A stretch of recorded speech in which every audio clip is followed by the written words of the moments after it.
नमस्कार। प्रभा साक्षी पॉडकास्ट में आप सभी का स्वागत है। आज के इस पॉडकास्ट में हम बात करेंगे बलूचियों के विद्रोह की कहानी और चीन को चिंता में डालने वाली मजीद ब्रिगेड की, और समझेंगे कि बलूच लिबरेशन का मकसद क्या है। तो आइए सुनते हैं आज के इस पॉडकास्ट को। लेकिन उससे पहले अगर आपने हमारे चैनल को सब्सक्राइब नहीं किया है तो ज़रूर कर ले, ताकि आप हर रोज़ ऐसे ही इंटरेस्टिंग और जानकारीपूर्ण पॉडकास्ट सुन सके। मुझे जंगे आज़ादी का मज़ा मालूम है मुझे जंगे आज़ादी का मज़ा मालूम है बलोचों पर जुल्म की इंतहा मालूम है। मुझे ज़िंदगी भर पाकिस्तान में जीने की दुआ मत दो। मुझे पाकिस्तान में इन 60 साल जीने की सज़ा मालूम है। पाकिस्तान के क्रांतिकारी और व्यवस्था विरोधी कवि हबीब जालिब ने ये लाइनें लिखी थी। भारत और पाकिस्तान दोनों मुल्कों को एक साथ 1947 में आज़ादी मिली थी, लेकिन अपनी आज़ादी के 75वें साल में भी पाकिस्तान पूरी तरह से अशांत है, जिसके पीछे की वजह वो खुद ही अपने देश में आतंकवाद को फलने फूलने देता है। वह कितनी दफ़ा उसे खाद पानी भी मुहैया कराता रहता है ताकि उसका इस्तेमाल वह भारत के खिलाफ कर सके। लेकिन वो कहावत तो आपने खूब सुनी होगी, जो औरों के लिए गड्ढा खोदते हैं वो एक दिन खुद ही उस गड्ढे में गिर जाते हैं। लेकिन एक और कहावत है, अक्ल पर पत्थर पड़ा होना। पाकिस्तान के केस में दोनों ही कहावतें बिल्कुल सटीक बैठती हैं। वो लगातार गड्ढे में गिरता रहता है, लेकिन फिर भी उससे सीख नहीं लेता है। इन दिनों पाकिस्तान के एक प्रांत को लेकर खूब चर्चा हो रही है। साउथ वेस्ट एशिया का पाकिस्तान प्रांत बलूचिस्तान, जो पिछले 7 दशकों से अपनी आज़ादी और अधिकारों के लिए लड़ रहा है और कई बार पाकिस्तान के अंदर हमलों को भी अंजाम देता रहा है। ऐसे ही कुछ बीती 26 अप्रैल को कराची ने जो कुछ देखा है, पाकिस्तान ने सपने में भी ऐसा सोचा नहीं होगा। एक महिला बलूच सुसाइडर बॉम्बर के हमले से 3 चीनी नागरिकों और उसके ड्राइवर की मौत हो गई। वैसे तो पाकिस्तान के अत्याचारों से बलूच सालों से लड़ते आ रहे हैं। बलूचिस्तान पर पाकिस्तान और चीन के नाजायज़ कब्जे का बलूची महिला ने बारूदी जवाब दिया। ऐसे में आज के इस विश्लेषण में आपको इन शॉर्ट बताएंगे कि आखिर क्या है पाकिस्तान और बलूचिस्तान का मसला। इन शॉर्ट इसलिए क्योंकि इसके इतिहास से लेकर वर्तमान तक की कहानी को लेकर हमने एक विस्तृत एमआरआई स्कैन पहले ही किया हुआ है, जिसका लिंक आपको इस स्टोरी के डिस्क्रिप्शन में मिल जाएगा। आज हम इतिहास की मोटी मोटी बात करते हुए आपको बलूच लिबरेशन आर्मी, इसके सुसाइडर दस्ते, मजीद ब्रिगेड के बारे में बताएंगे और इसके साथ ही चीनी नागरिक क्यों बलूचियों के निशाने पर है, इसके पीछे की भी कहानी से अवगत कराएंगे।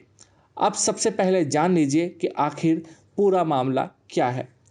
पहले कहानी की शुरुआत वर्तमान परिदृश्य से करते हैं। 26 अप्रैल को पाकिस्तान के कराची यूनिवर्सिटी कैंपस में एक नकाबपोश महिला ने बम धमाके में एक वैन को उड़ा दिया। इस धमाके में सुसाइड बॉम्बर के अलावा 4 लोगों की मौत हो गई। कराची यूनिवर्सिटी के पास हुए धमाके में मारे गए 3 चीन के नागरिक हैं। इस सुसाइड अटैक का सीसीटीवी वीडियो भी सामने आ गया है, जिसमें महिला सुसाइड बॉम्बर को साफ तौर पे देखा जा सकता है। वीडियो यूनिवर्सिटी कैंपस का बताया जा रहा है, जहां महिला मानव बम सड़क के किनारे एक मोड़ पर घात लगाकर बस का इंतजार करती है और सीसीटीवी कैमरे की तरफ भी देखती है। तभी चीन के नागरिकों की वैन पास आ जाती है। ये महिला बस की तरफ बढ़ती है और उसके हाथों में रिमोट कंट्रोल होता है। सफ़ेद रंग की वैन जब महिला के करीब पहुंचती है तो वो रिमोट का बटन दबा देती है और फिर धमाका होता है। महिला खुद भी मारी जाती है और उसके साथ 4 अन्य लोगों की मौत भी हो जाती है। अब सवाल ये है कि 2 बच्चों की मां क्यों बन गई मानव बम। शेरी बलूच नाम की ये सुसाइड बॉम्बर पहले एक टीचर थी। इसका ताल्लुक एक अच्छे परिवार से बताया जा रहा है। इसलिए ये सवाल उठ रहे हैं कि इतनी पढ़ी लिखी महिला आखिर कैसे एक सुसाइड बॉम्बर बन गई। शेरी बलोच ने जियोलॉजी में मास्टर्स की डिग्री ली थी। वो अल्लामा इकबाल यूनिवर्सिटी से एमबीए की पढ़ाई भी कर चुकी थी। शेरी बलोच के पति का नाम है हबीतान बशीर बलोच और वह पेशे से डेंटिस्ट हैं। शेरी के पिता एक सरकारी कर्मचारी थे। पाकिस्तानी मीडिया में कई तरह के रिपोर्ट हैं जिसमें बताया गया है कि 2018 में पाकिस्तानी सेना के अभियान के दौरान उसके चचेरे भाई की हत्या कर दी गई थी। उसकी ज़मीन को चीन के प्रोजेक्ट को दे दिया गया था। शायद इसी वजह से शेरी के मन में चीन के प्रति गुस्सा था और चीन के लोगों को ले जा रही मिनी बस को निशाना बनाया गया। शेरी के पति का ट्वीट, शेरी जान, तुम्हारी निस्वार्थ काम ने मुझे निशब्द कर दिया। महरोज और मीर हसन को यह सोचकर बहुत गर्व होगा कि उनकी माँ कितनी महान थी। तुम हमारे जीवन का महत्वपूर्ण हिस्सा बनी रहोगी। अब सवाल ये है कि आखिर बलूच लिबरेशन का मकसद क्या है। पाकिस्तान में हुए विस्फोट को बलूचिस्तान लिबरेशन आर्मी की एक महिला फिदाइन ने अंजाम दिया था। बीएलए पाकिस्तान का एक उग्रवादी संगठन है जिसका मकसद पाकिस्तान से बलूचिस्तान को आज़ाद कराना है। उनका कहना है कि पाकिस्तान सेना बलूचिस्तान में स्थानीय लोगों के साथ अमानवीय व्यवहार करती है। पाकिस्तान ने बीएलए को आतंकी संगठन घोषित कर रखा है। पाकिस्तान, भारत और अफगानिस्तान पर भी इस संगठन को सपोर्ट करने का आरोप लगा रहा है। हालांकि भारत और अफगानिस्तान इस आरोप का विरोध करते रहे हैं। हालांकि बलूच लोग पाक के खिलाफ पूरी दुनिया में प्रदर्शन करते हैं। क्या है चीन के खिलाफ बनी माजिद ब्रिगेड। पाकिस्तानी मीडिया के अनुसार शेरी पाकिस्तान की माजिद ब्रिगेड में 2 साल पहले शामिल हुई थी। उसने खुद ही खतरनाक माजिद ब्रिगेड का हिस्सा बनने और खुद आत्मघाती दस्ते में शामिल होने की पेशकश की थी। उसे बीएलए ने 2 बार फैसले पर सोचने के लिए कहा था, लेकिन शेरी अपने फैसले पर कायम रही। Majid brigade Baloch liberation army के एक स्पेशल विंग है। इस विंग को खास तौर पर आत्मघाती हमलों के लिए भी तैयार किया गया है। इसमें शामिल होने वालों को कठिन ट्रेनिंग लेनी पड़ती है। माजिद ब्रिगेड का उद्देश्य खुद को समाप्त कर दुश्मन को खास संदेश देना है। इसमें आम तौर पर युवकों की भर्ती होती है।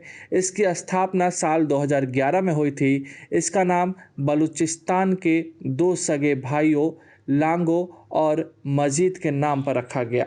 दोनों भाई पाकिस्तान के खिलाफ लड़ते हुए मारे गए थे। उन्हें सम्मान देने के लिए ब्रिगेड का नाम माजिद ब्रिगेड रखा गया। बलूच बच्चों को हेलीकॉप्टर से फेंक देती है पाकिस्तानी सेना। 2011 क्रिकेट अटैक में 10 से ज़्यादा लोग मारे गए थे।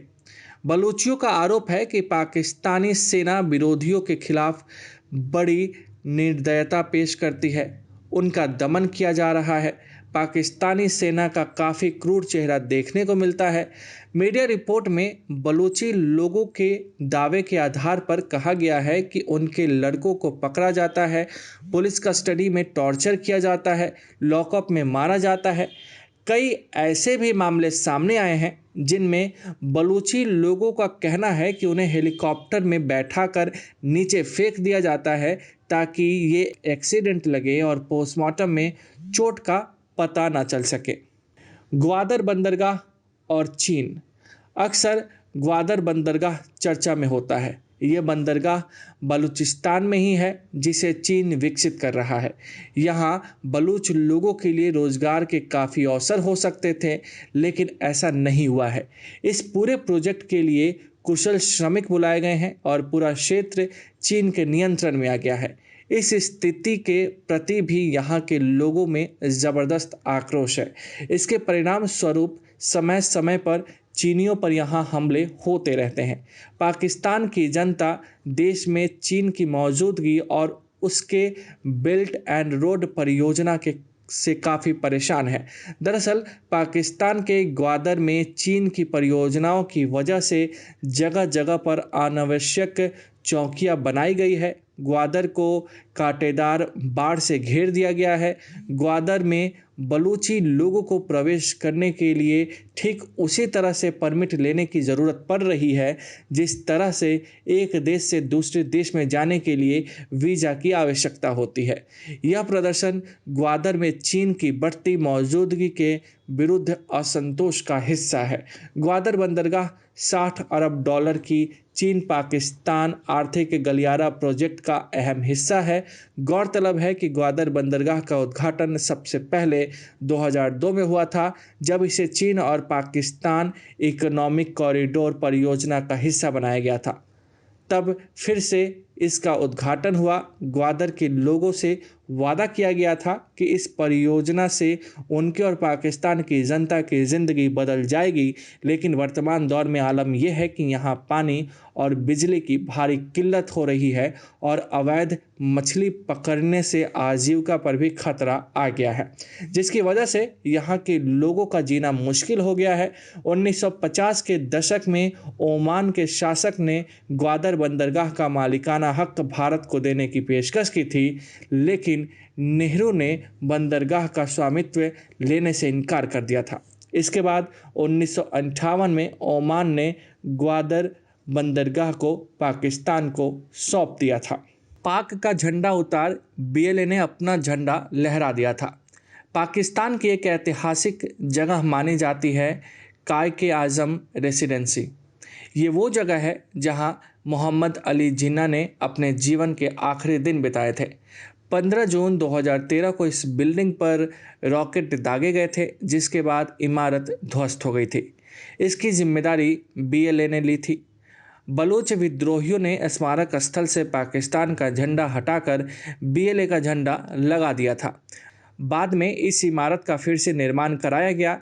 14 अगस्त 2014 को पाकिस्तान के तत्कालीन पीएम नवाज शरीफ के लिए रेसिडेंसी को खोला गया था। बलूचिस्तान का मसला। मीर खान ने स्थानीय मुस्लिम लीग और राष्ट्रीय मुस्लिम लीग दोनों को भारी वित्तीय मदद दी और मोहम्मद अली जिन्ना को कलात राज्य का कानूनी सलाहकार बना दिया। जिन्ना की सलाह पर यार खान 4 अगस्त 1947 को राजी हो गया कि कलात राज्य 5 अगस्त 1947 को आज़ाद हो जाएगा और उसकी 1938 की स्थिति बहाल हो जाएगी। उसी दिन पाकिस्तानी संघ ने एक समझौते पर दस्तखत हुए। अनुच्छेद 4 के इसी बात का फ़ायदा उठाकर पाकिस्तान ने कलात के खान को 15 अगस्त 1947 को एक फरेबी और फंसाने वाली आज़ादी देकर 4 महीने के भीतर यह समझौता तोड़कर 27 मार्च 1948 को उस पर औपचारिक कब्जा कर लिया। पाकिस्तान ने बलूचिस्तान के बचे 3 प्रांतों को भी ज़बरन अपने साथ मिला लिया। साल 1959 में बलोच नेता नौरोज़ खान ने इस शर्त पर हथियार डाले थे कि पाकिस्तान की सरकार अपनी 1 यूनिट योजना को वापस ले लेगी, लेकिन पाकिस्तान की सरकार ने उनके हथियार डालने के बाद उनके बेटों सहित कई समर्थकों को फांसी पर चढ़ा दिया था। 1974 में जनरल टीका खां के नेतृत्व में पाकिस्तानी सेना ने मिराज और F-86 युद्धक विमानों के जरिए बलूचिस्तान के इलाकों पर बम गिराए। यहाँ तक कि ईरान के शाह ने अपने कोबरा हेलीकॉप्टर भेजकर बलोच विद्रोहियों के इलाके पर बमबारी कराई। 26 अगस्त 2006 को जनरल परवेज़ मुशर्रफ के शासनकाल में बलोच आंदोलन के नेता नवाब अकबर बुश्ती को सेना ने उनकी गुफा में घेर कर मार डाला। 1948 से लेकर आज तक बलूच का विद्रोह जारी है। बलूच का मानना है कि वो पूर्व में एक स्वतंत्र राष्ट्र थे और सामाजिक तथा सांस्कृतिक रूप से वो एक अलग पहचान रखते हैं। पाकिस्तान ने कलात के खान से बंदूक की नोक पर विलय कराया। आज बलूचिस्तान में हजारों बलूच लड़ाके पाकिस्तान सेना के खिलाफ लड़ रहे हैं। आज के लिए इतना ही। अगले पॉडकास्ट में किसी और मुद्दे पर आपको विस्तृत जानकारी देंगे। तब तक के लिए जुड़े रहिए प्रभा साक्षी के साथ।